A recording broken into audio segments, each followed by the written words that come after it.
And I'd like to introduce my colleague, Dr. Halpern, who will be speaking to us about myeloproliferative neoplasms, non-transplant therapies. Thank you, Dr. Halpern. Thank you very much, Dr. Scott, and for inviting me today and the organizers.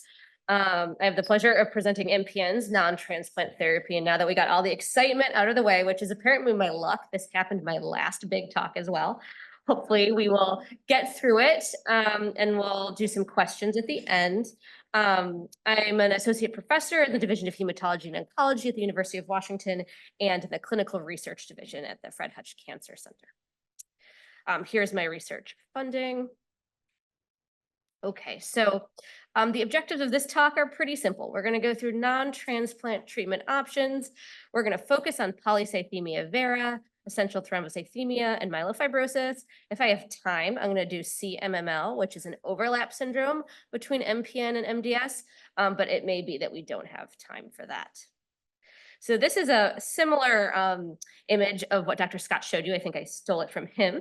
And just to focus on the complexity of MPNs and a lot of the different mutations that Dr. Scott talked about that can lead to different MPNs. And the ones we're going to focus on today are really these JAK2 CALR-MPL driven ones, which are PV, ET, and myelofibrosis, which can be primary myelofibrosis or can be secondary to polycythemia vera and ET, and then CMML. We'll see if we can get to.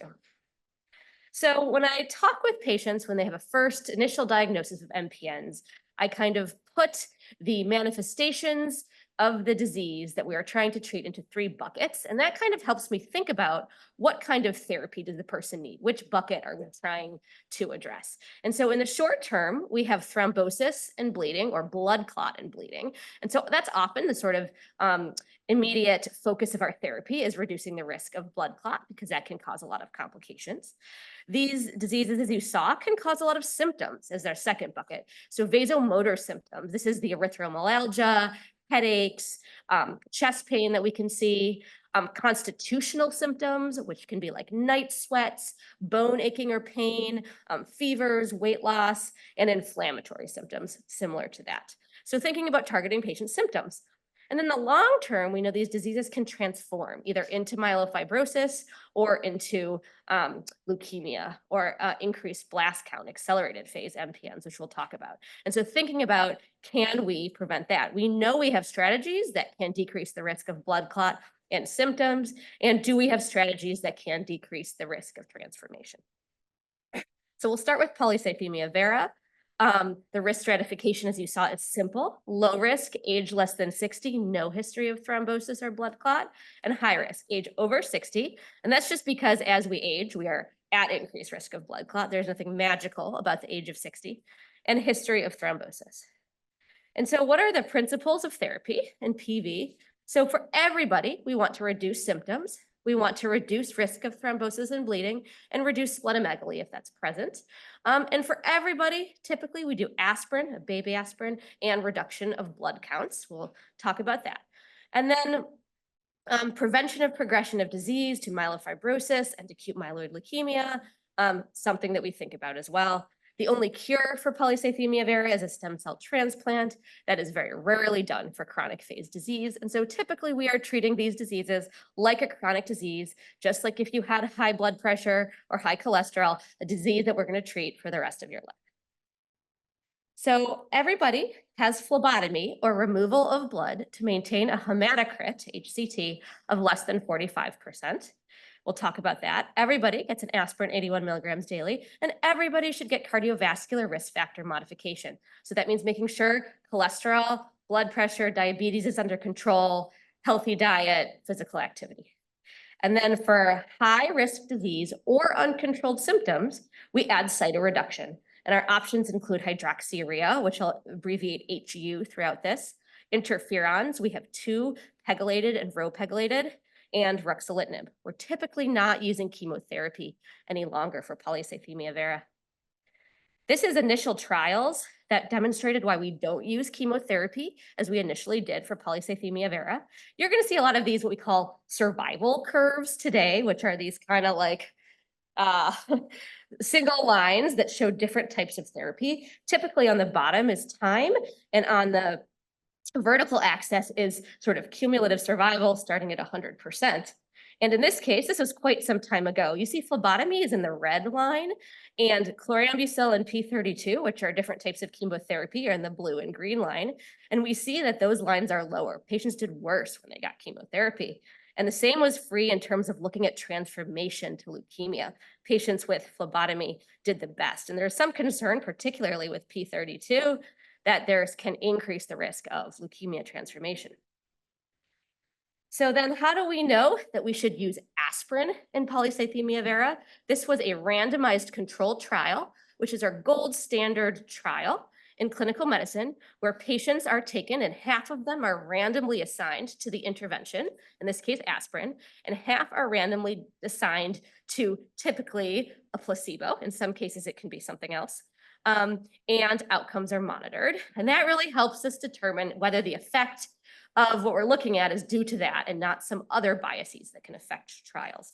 So this was the ECLAP trial, and this was 500 patients with PV randomized to aspirin. It was 100 milligrams daily, which is considered low dose, versus placebo. And in the aspirin arm, there was a reduced risk of their combined endpoint, which was arterial and venous thrombosis, so blood clots in both the arterial and venous system, and cardiovascular deaths. And so you can see this black line is the aspirin here, and the red line is placebo. And the hazard ratio, meaning the likelihood of the patients on aspirin experiencing these complications compared to those on the placebo, was 0.41. That's what the hazard ratio is. So it was a lot lower. There was no reduction in overall mortality.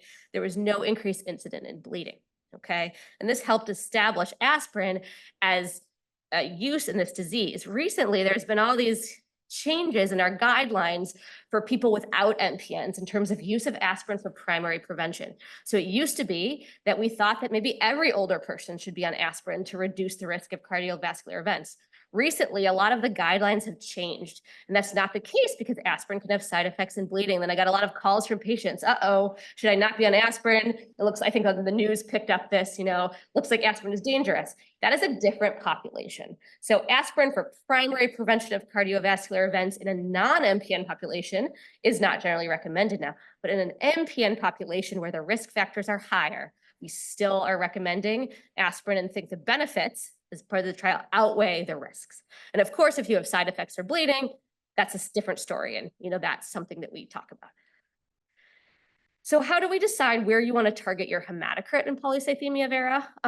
This was the CYTO-PV trial. And again, patients were randomized to a low hematocrit, which was less than 45%, versus a high hematocrit. And this is a measure of your sort of red blood cells or red cell mass, which is elevated in polycythemia vera. And 40 to 50% was the higher goal. And patients could have different ways, medications or phlebotomy, to reduce this risk.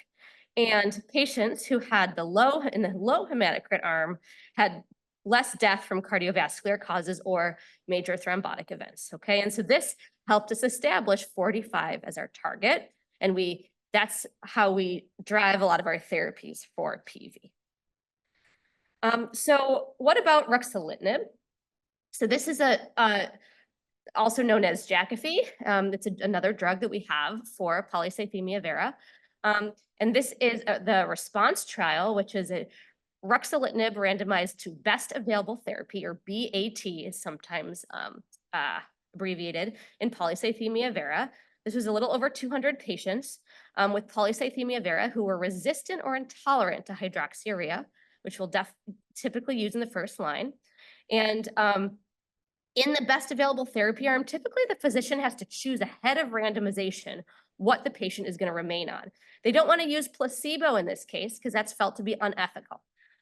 So these were the alternatives for the trial. And actually, even though they were supposed to be resistant or intolerant to Hydrea, about 60% of people on the best available therapy arm were still on Hydrea, which indicates we don't have that many therapeutic options. Another 12% were on interferons. And so the primary endpoint of this trial was hematocrit control and a reduction in spleen volume of 35%. And you'll sometimes see this abbreviated throughout this. It's SVR, spleen volume reduction. It's a really common endpoint. And symptoms were also evaluated by our MPN SAF Total Symptom Score, TSS, which is a really important score. We're using in MPNs to evaluate symptom control because symptoms are such an important feature of these disease. And I think we're lucky in MPNs is that we have a quality of life or patient-reported outcome endpoint in a lot of our trials, and the FDA values improvement in symptoms in our trials as a mechanism to approve drugs. And so that has really paved the way to therapies and MPNs that do improve symptoms, which is great. And no, there were no thrombotic or transformation outcomes. And this is the results of the trial. So the dark blue arm is the ruxolitinib and the light blue arm is standard therapy. And the composite primary endpoint of both spleen and hematocrit control is 21% in the Rux arm, 1% in the composite arm. And then when you look breaking it out into the two, spleen was 40% versus 1%, and hematocrit control was 60% versus 20%. And then this is looking at the symptom scores.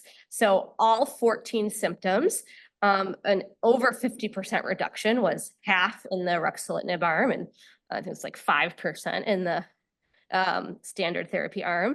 And then when you look at the breakdown of symptoms, you can see where ruxolitinib really excels, which is the cytokine symptom cluster. That's a sort of inflammatory symptoms of the diseases. And so that's like night sweats and weight loss, as well as the spleen symptom cluster. So big spleen and associated problems with the big spleen. So ruxolitinib really does well there. And so that led to the approval of ruxolitinib for polycythemia vera. What are the side effects of ruxolitinib? Overall, it's a very well-tolerated drug, and I sometimes called a feel-good drug in this field. It's very hard to beat by our other drugs that have come later. This is actually a table from a myelofibrosis trial, but it compares it to placebo, which I think helps. So this is looking at side effects compared of the ruxolitinib. So all grades is any level of severity, and grade 3 to 4 is a more severe toxicity that required intervention typically. And so you can see all grades, but 25% of people had fatigue. Okay, that seems high, but 33% of the placebo arm had fatigue. So probably not some feature of the drug. Okay, so you see 23% had diarrhea. Seems high. Okay, 20% of people on placebo had diarrhea. So I think that helps you sort of compare what are the actual side effects we're seeing from this drug, because as we know, placebo can be very powerful. So what I really highlight here is that ruxolitinib can be myelosuppressive, meaning it can suppress the bone marrow's production of blood counts. And so principally, it can cause anemia. And so in polycythemia vera, that's typically not the problem. In polycythemia vera, you're trying to decrease the red cells. And so that is what makes it partially a successful drug. It can be a problem in other diseases like myelofibrosis, which I'll show later. It also can lead to thrombocytopenia or low platelets. So 70% all grades, 30% compared to placebo. So that's clearly higher. And neutropenia or low white count. And looking at the more severe versions of this, 12% and 7.1%, it's not the majority of people, but these are the things that we keep an eye out. The other thing I typically counsel patients for ruxolitinib is atypical infections. And this includes reactivation of hepatitis B. There were a couple cases of tuberculosis or related infections. So if you have any history of infections or viral infections, you should let your doctor know, and that they can make sure to monitor for you for that. So what about our interferons? Dr. Scott sort of alluded to the benefit of interferons to lead to molecular response, which makes these very appealing when we think about what kinds of drugs do we have that may delay disease progression. And so we have two interferons in polycythemia vera. The first is Pegasus or pegylated interferon. And this is a little bit of some older data, but this is showing, this is looking at hematologic response, which is normalization of blood counts. Yellow is complete and red is partial. And you can see in PV and ET, both, we have very high complete hematologic response rates. And then here we have, it's hematologic response. So here we have molecular response. So a partial molecular response is in red and a complete is in yellow. And this time is in months here. So you're here at 24 months. And as you can see that by 2 years, almost half of patients have had a partial molecular response and over 20% have had a complete molecular response. And these responses do continue to improve over time. And so particularly for patients who have a hematologic response with these drugs, and are tolerating it, I don't give up early if we don't have a molecular response. You sort of can continue and continue, and you can see your responses improving. This is the PROUD PV and continuation PV studies, which led to the approval of Rho-pegylated interferon for PV. So this is a next generation monopegylated interferon. It was approved as Besremi, as its name, in 2022. It has high tolerability and it's a longer elimination half-life. So unlike Pegasus, it's given every 2 weeks instead of every 1 week. And I should have said in the last slide, these are injectable drugs, subcutaneous injectable drugs that patients inject themselves. So an every 2 week schedule for most is preferable to an every week schedule. And this is a randomized trial of about 250 patients with early PV, so less than 3 years on Hydrea, to Rho-pegylated interferon versus Hydrea.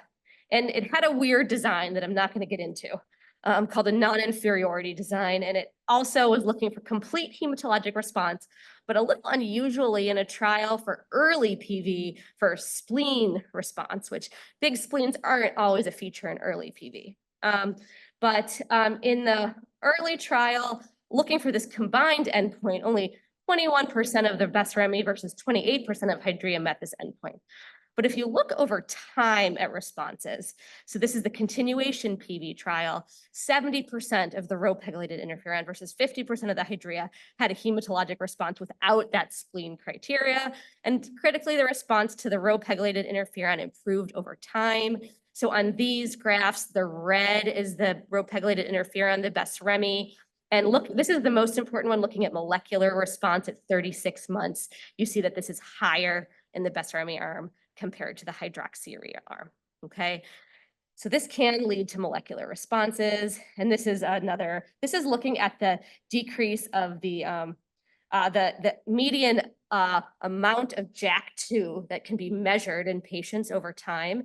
And JAK2, as you know, is the driver of many of these diseases, particularly in PV. It drives almost all of PV.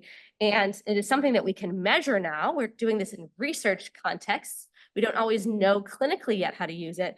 But as you can see, over time, the median JAK2 burden is lower in the Rho-pegylated interferon arm compared to the hydroxyurea. So what are the side effects of interferons? So because they're injectable, some people can have injection site reactions. Because they sort of stimulate the immune system, you can have flu-like symptoms the day or two after you inject them.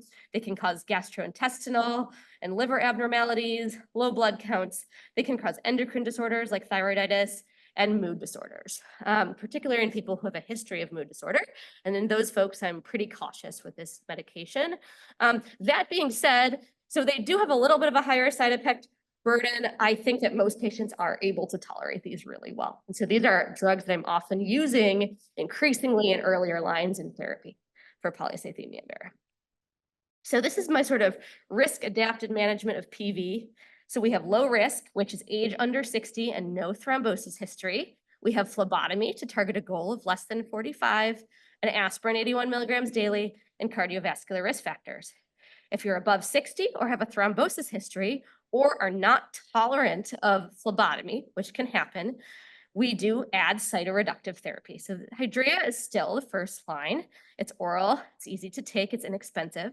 And then pegylated and Rho-pegylated interferon as well up there. And then second line, ruxolitinib, the interferons. And then in some cases for older patients, we still use busulfan, which I didn't get to today. And then I listed some other indications for cytoreduction in low-risk patients. And these include poor tolerance of phlebotomy, progressive leukocytosis, which is rising white count, or platelets rising up over 1 million to over 1.5 million. And that is because when platelets get too high, as Dr. Scott alluded to, you actually have bleeding in addition to clotting. And so phlebotomy induces iron deficiency, and that actually drives platelets up. And so sometimes platelets get driven up with phlebotomy. And if that's the case, we usually start medications then. Okay, moving to ET. I think you guys saw these prognostic models in ET. This is the IPSET thrombosis score, which takes in age, white count, and history of thrombosis and puts you into 3 risk categories for the risk of thrombosis as well as survival. And as you see, age 60 again is an important factor. Here, a white count of 11 or higher is also a risk factor for thrombosis. So we know that actually the white cells are an important piece in the risk of thrombosis. Oh, sorry, there's a thrombosis score. That was a survival score. And the JAK2 is prothrombotic. So if you, ET can also be driven by the CALR or the MPL mutation. And so the JAK2 mutation is the most highest risk for thrombosis. And this is just looking at that in a different way. So this is the cumulative risk of thrombosis. In the light gray is the JAK2, and the others are the CALR and the MPL. And CALR tends to have the best survival in ET as well. So what are the treatment options? We have observation, which can be appropriate in a small select group of patients. Aspirin, hydroxyurea, so all sounds pretty familiar. Interferons, pegylated interferon particularly. Unfortunately, Besremi is not yet approved for ET, although sometimes we can get it. Anagrelide is one. And then unfortunately, ruxolitinib is not approved for ET. This is not because it doesn't decrease platelets. I showed you the side effect. It decreases platelets in, over 50% of people. It was partially related to the design of the trial. But because we don't have an FDA approval, it can be harder to get for ET, although sometimes we can use it. So this is our treatment recommendations. So we have low risk and high risk. And in low risk, this is kind of a category we're not sure what to do with. So very low risk would be age less than 60, no cardiovascular risk factors, no JAK2, because we know JAK2 is prothrombotic, and no vasomotor symptoms. There is some question about whether you can just observe patients without the baby aspirin, but this is sort of under debate still. Otherwise, standard low risk, no thrombosis, age less than 60, but with a JAK2, you have an aspirin, 81 milligrams daily, and that's all you need to do. And then high risk would be prior thrombosis, age over 60, JAK mutated, or platelets over 1.5 million, or evidence of bleeding due to the high platelets. Then you add the cytoreductive therapy, okay? So looking at hydroxyurea in this disease, this trial randomized patients to hydroxyurea versus a control, and the goal platelet count in this trial was 600,000. So if you'll note in the lab, where you get your lab values, typically normal platelets are less than around 400,000, but this randomized trial randomized patients to less than 600,000. And this is the only randomized data we have for a platelet target. We actually don't have randomized, which is our strongest data for a platelet target of 400. And patients with hydroxyurea had better thrombosis-free survival, so survival without blood clot. And so that established hydroxyurea in this disease. It was 9% in hydrea versus 45% in control. So what about anagrelide? Anagrelide inhibits megakaryocytic differentiation. It can cause anemia. It typically shouldn't affect the white blood cell count. This was a randomized trial of hydroxyurea plus aspirin versus anagrelide plus aspirin, looking at event-free survival. And so the events that they looked at were, again, thrombosis, bleeding, or death. And this was 89%, so higher in the hydrea arm versus the anagrelide arm. In this trial, anagrelide treated patients did have increase in bone marrow reticulin fibrosis and a higher rate of transformation to myelofibrosis. However, there's a lot of criticism about this trial with the eligibility criteria being a different from a different group. And so this included higher risk patients who might have had fibrosis in the marrow to begin with. So there's another trial that did not show this. So the role of anagrelide is certainly there in ET, but it is something that you sort of have to think about and think about whether there is fibrosis in the marrow as well. What are the side effects of hydrea and anagrelide? So hydrea is nice, it's oral, you take it 1 to 2 times a day. Patients can have some fatigue, it can lead to low blood counts, ulcers, the mouth or skin, non-melanoma skin cancers, and some people have gastrointestinal side effects like diarrhea. Anagrelite is oral. It's typically twice daily. Swelling, palpitations, headache, flushing are sort of the more common side effects. But overall, again, we are able to get patients to tolerate both drugs generally by doing dose reductions and supportive care. So what about myelofibrosis? So this is just an image that we might all be showing today. And this is a CT scan of someone's abdomen. As you can see, this is the spleen, okay? This is the liver, and that's the spleen, that's the side. And this spleen is filling up this patient's whole abdomen, okay? And I included this picture because the spleen becomes increasingly important as a target of therapy in myelofibrosis compared to ET and PV. And so our drugs, therefore, are a little bit more targeted. I think you saw the risk category classification already that went from the DIPS score to the DIPS plus. Now we have the MIP 70 plus, where we have our mutations included. And so what are our treatment options in myelofibrosis? So lower risk disease, some people are totally asymptomatic, which is great, and we use active surveillance. Hydroxyurea can be used for very proliferative, meaning very active disease, high blood counts, disease that is just evolving from PV and ET can sometimes be very proliferative, splenomegaly. Anemia, it can be a big problem in myelofibrosis. We have erythropoietin stimulating agents, also called ESAs. Lenalidomide is an immunomodulatory agent that can be used. Danazol is a steroid relative. And more recently, momelotinib, a JAK inhibitor we'll talk about. And then we have our JAK inhibitors, which are kind of the foundational treatment, of which we have 4, and we'll go through these 4 today.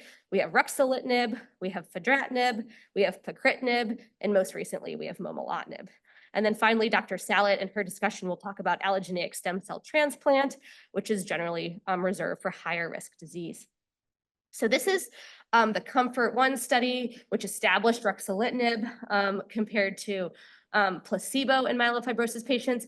Placebo was allowed back then. This was over 10 years ago because we actually did not have great treatment options. So now placebo is not usually allowed, which means it's great, which means we've made a lot of progress in myelofibrosis, is that you can't typically use placebo in myelofibrosis trials.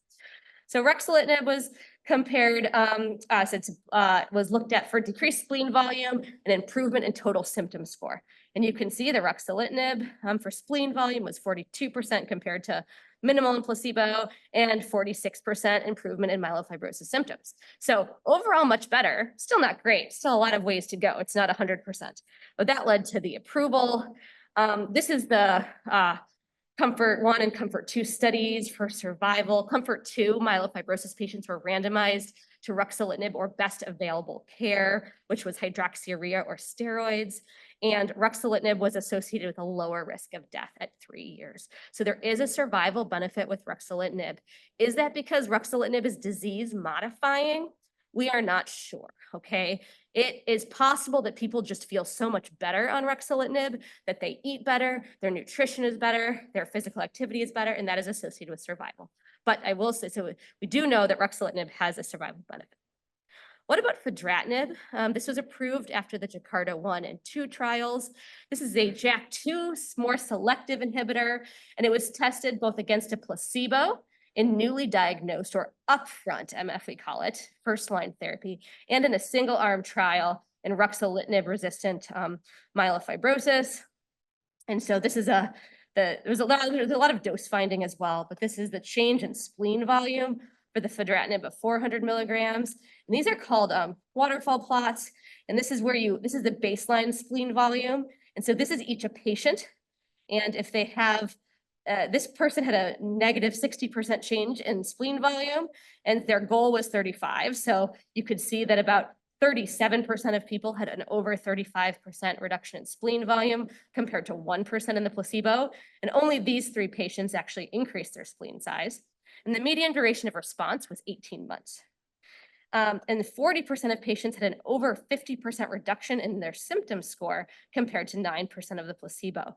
And so this is symptom score. This is starting at 0, the baseline. Here's the placebo, not much change. And then here are 2 different dose levels of fedratinib that were tested. So you could see that the symptom score changed a lot as well. So this led to its approval, and then in ruxolitinib-resistant patients, so patients who had already been treated with ruxolitinib and had stopped responding or did not respond, there was a 55% spleen response and a 26% symptom response. What are the side effects of fedratinib? FDA placed a clinical hold for development due to patients experiencing neurologic symptoms, something called Wernicke's encephalopathy. And after clinical review, this hold was lifted, but with a black box warning for encephalopathy. And it was found, looking back at these patients in these trials, that they had other risks for Wernicke's encephalopathy, which included thiamine deficiency, which is vitamin B1.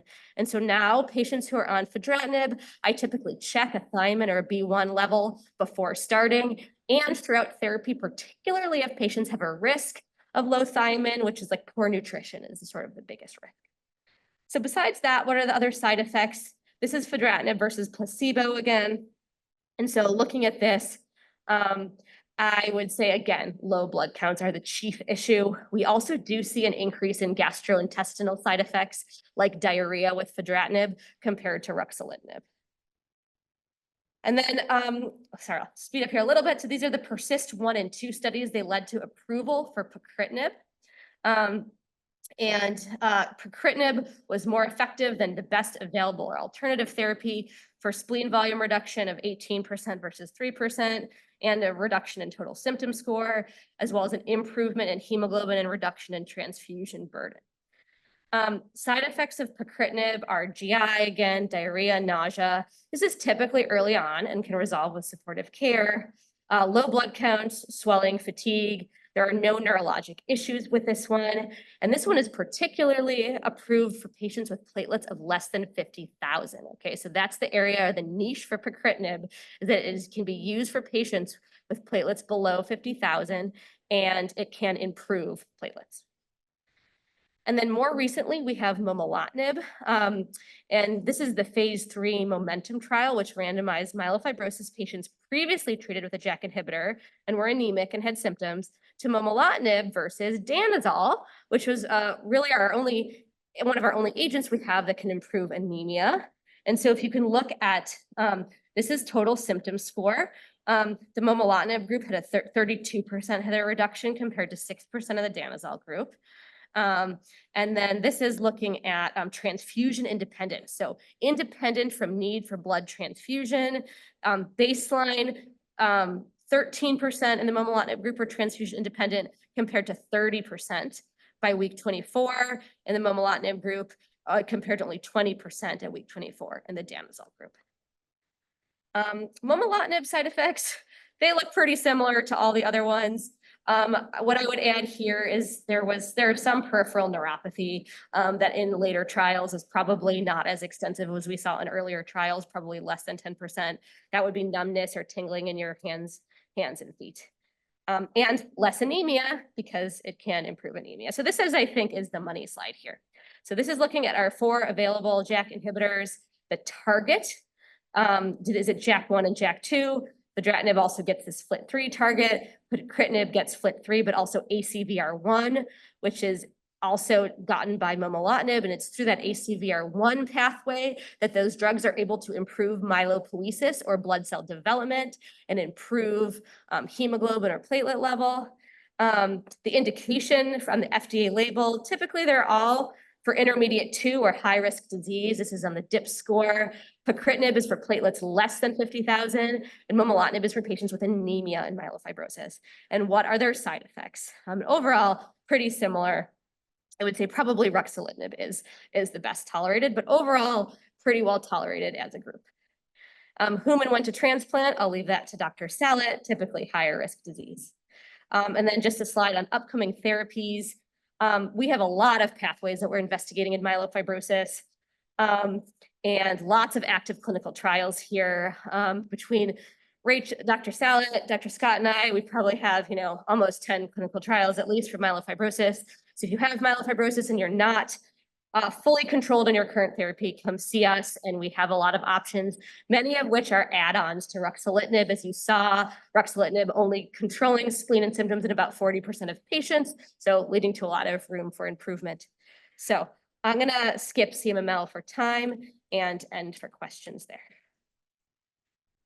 Thank you.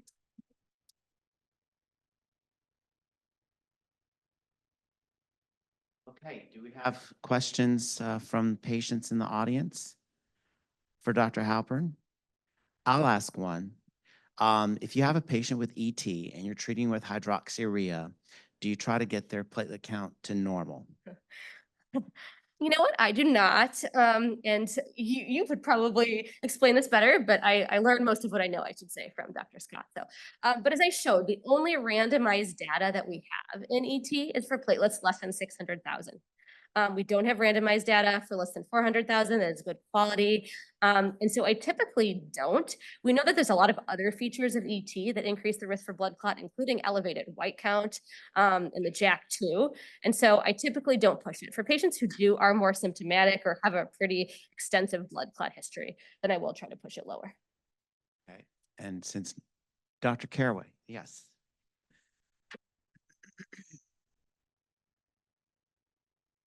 Really nice job. I really enjoyed your talk. For women that have issues with a high hemoglobin, should the value be different than for men in terms of the ideal hemoglobin or Yeah. hematocrit?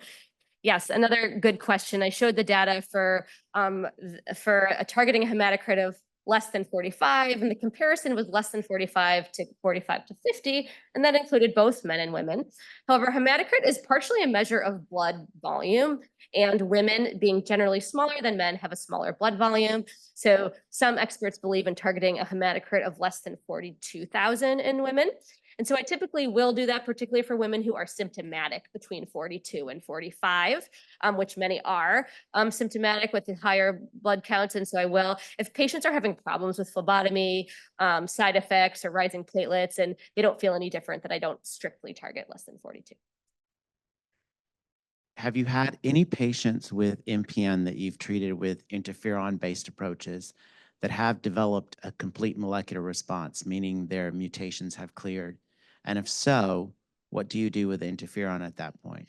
It's such a good question. I am about 10 years into my career now, including fellowship. So I'm just starting to have a couple patients with molecular responses, I would say. So I am early on. As I said, those take a long time to develop. And the way you know you're having a molecular response is that if your blood counts are totally normal, you have a complete hematologic remission, then we can check the level of your mutation. Okay, particularly the JAK2 mutation. And you're having a molecular response if you can't measure that JAK2 mutation anymore. And the question is, if you can't measure the JAK2, do you still have the disease?